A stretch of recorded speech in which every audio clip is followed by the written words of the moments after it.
नमस्कार दोस्तों, स्वागत है आपका सीपी स्मार्ट क्लासेस में। दोस्तों, आज के रोजगार समाचार में कई अहम खबरें हैं और कुछ नई वैकेंसीज़ पे भी चर्चा की जाएगी जो आ चुकी हैं और जिनके लिए आवेदन शुरू हो चुका है। तो सबसे पहले हम बात करते हैं पीसीएस की परीक्षा की। पीसीएस के 2023 की प्रारंभिक परीक्षा हो चुकी है, उत्तर कुंजी जारी हो चुकी है और इसके साथ साथ ही इस उत्तर कुंजी के जारी होने के बाद 17 प्रश्नों पे छात्रों ने आपत्ति की है। आपत्ति करने की समय सीमा जो है 25 मई तक है और साक्ष्य भी मांगे गए हैं और अभी तक 17 प्रश्नों पर छात्रों ने आपत्ति कर दी है।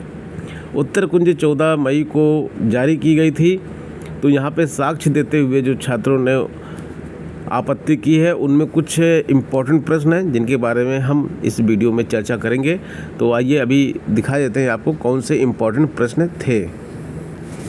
दोस्तों, यहाँ देख सकते हैं जो ये प्रश्न संख्या दिया गया है 13, ये इम्पोर्टेंट है। यहाँ पे छात्रों ने जो है एक जो प्रश्न था जिसमें वन के बारे में बात की गई थी, तो वन का क्षेत्रफल, भौगोलिक क्षेत्रफल का लगभग कितना फीसदी वन है यहाँ पे, तो आयोग ने जो है 12.8% बोला है, जबकि IASR 2021 में फॉरेस्ट कवर 6.1% दिया गया है। तो छात्रों ने इस प्रश्न को क्लेम किया है और इसका प्रूफ भी दिया है कि कहाँ से उन्होंने ये पढ़ाई की है कि ये वन का क्षेत्र जो है 6.15 होना चाहिए। दूसरा प्रश्न इसी तरह से मानव विकास रिपोर्ट के आधार पर है। इसमें आयोग का उत्तर जो है ऑप्शन बी सही है। बी का मतलब क्या होता है, केवल 2, यानी कि ये सही है केवल। तो यहाँ पे मानव विकास सूचकांक की बात हो रही है कि 2020 में 130 से 2022 में 132 तक गिर गई। तो 130 से 132 नहीं गई है, 130 से 131 गई है। ये छात्रों ने ये माना है कि 2020 में 131वीं रैंक थी और ये UNDP HDI रिपोर्ट का साक्ष्य छात्रों ने प्रस्तुत किया है। तो ये प्रश्न सही हो सकते हैं, बाद में ये प्रश्न हो सकता है सही कर दिया जाए। इसी तरह का एक प्रश्न है कि निम्नलिखित में से कौन सा संगठन दिल्ली में वायसराय होर्डिंग पर बम फेंकने के लिए उत्तरदायी था। आयोग ने अनुशीलन समिति को माना है, जबकि छात्र बोल रहे हैं कि युगांतर होना चाहिए। आंसर सी, युगांतर होना चाहिए। इसी तरह का और भी बहुत सारे प्रश्न हैं। तो छात्रों ने ये युगांतर कहाँ से पढ़ा, विपिन चंद्र की पुस्तक में पेज नंबर 144 और यहाँ पे एक वेबसाइट दी गई है आर्मित्सव होस्ट से .nic.in पर युगांतर संस्था को बम कांड के लिए जिम्मेदार बताया गया। तो 2 ऑप्शन इन्होंने दिया कि भैया इन 2 जगहों पर युगांतर लिखा हुआ है और आप अनुशीलन समिति कैसे बोल रहे हैं। इसी तरह कुछ और प्रश्न है। खरीदादार पे डिस्प्यूट है। खरीदादार कौन हुआ करते थे। आयोग बोल रहा है कि फरमानों को भेजने वाले अधिकारी को खरीदादार कहा जाता था। अभ्यर्थी बोल रहे हैं कि शीश महल का प्रधान संरक्षक जो होता था उसको खरीदादार बोला जाता था। SK पांडे की पुस्तक में ऐसा दिया गया है। प्रश्न संख्या 116 की बात करेंगे तो केंद्रीय बजट 2023-24 में कुल परिव्यय में निम्नलिखित में से कौन सा कथन सही है, ये दिया गया है और यहाँ जो विकल्प दिए गए हैं आयोग का उत्तर है सी। सब्सिडी जो है 9% दी गई है। अभ्यर्थी बोल रहे हैं कि उत्तर डी है, रक्षा व्यय जो है 8% है। तो इन्होंने अभ्यर्थियों ने जो तर्क दिया है वो रिपोर्ट का तर्क दिया जिसमें ये चीज़ें दी गई हैं। तो इस तरह से लगता है कि अभ्यर्थियों के आंसर ही सब सही माने जा रहे हैं यहाँ पे, क्योंकि अभ्यर्थियों ने साक्ष्य भी प्रस्तुत किए हैं। तो इन प्रश्नों को उत्तर प्रदेश लोक सेवा आयोग को पीसीएस की परीक्षा से बाहर करना पड़ेगा। अगर ऐसे प्रश्न बाहर होते हैं तो प्रश्नों की संख्या कम हो जाएगी। ऐसा नहीं होता है पीसीएस में कि सबको कॉमन अंक दिया जाए, तो यहाँ पे प्रश्नों की संख्या कम हो जाएगी।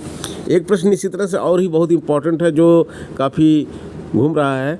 तो इसमें लिखा है कि 1857 के विद्रोह का स्थान, विद्रोह का आरंभ, इसको सुमेलित करना था।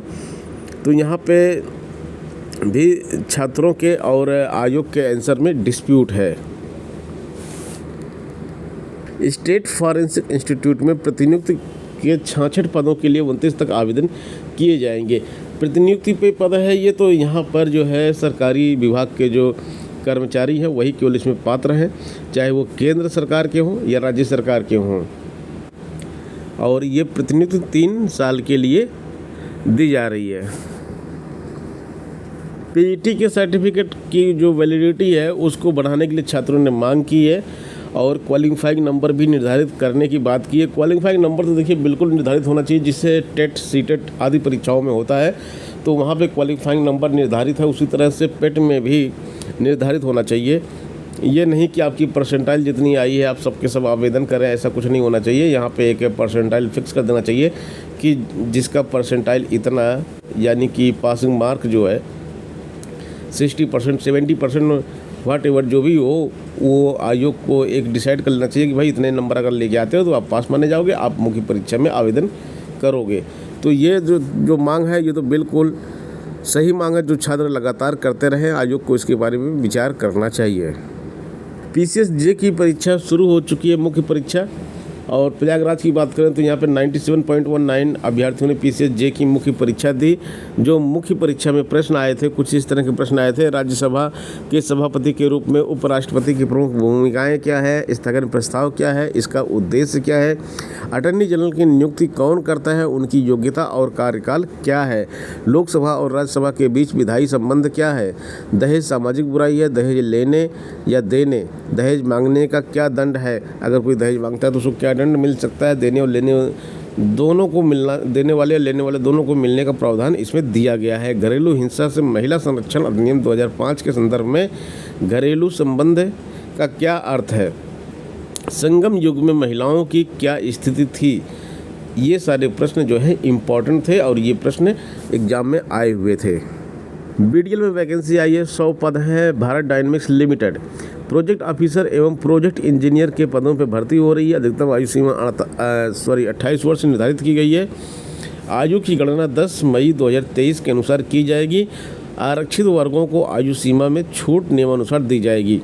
मान्यता प्राप्त संस्थान से अगर आपने BE, BTech, ME, MTech, MBA, CA की डिग्री अगर आपके पास है तो आप इसमें अप्लाई कर सकते हैं। BDL भारत डायनेमिक्स लिमिटेड में ये वैकेंसी आई हुई है।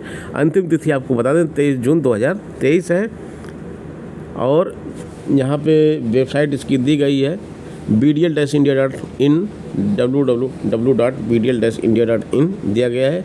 आवेदन शुल्क केवल 300 रुपये है, आप इसमें आवेदन कर सकते हैं। SJVN लिमिटेड में भी वैकेंसी आई है, 51 पद है। सीनियर मैनेजर, असिस्टेंट मैनेजर आदि के रिक्त पद हैं। इसमें किसी भी मान्यता प्राप्त विश्वविद्यालय से इलेक्ट्रिकल, मैकेनिकल, केमिकल में इंजीनियरिंग की डिग्री मांगी गई है। इलेक्ट्रॉनिक्स में भी इंजीनियरिंग की डिग्री इसमें मांगी गई है। चयन प्रक्रिया के बारे में बताया गया है कि व्यक्तिगत साक्षात्कार का आयोजन किया जाएगा। साक्षात्कार में शामिल होने वाले अभ्यर्थी के सभी मूल दस्तावेजों को सत्यापन किया जाएगा। आवेदन की अंतिम तिथि 12 जून 2023 है, तो यहाँ पर भी BTech के छात्र आवेदन कर सकते हैं।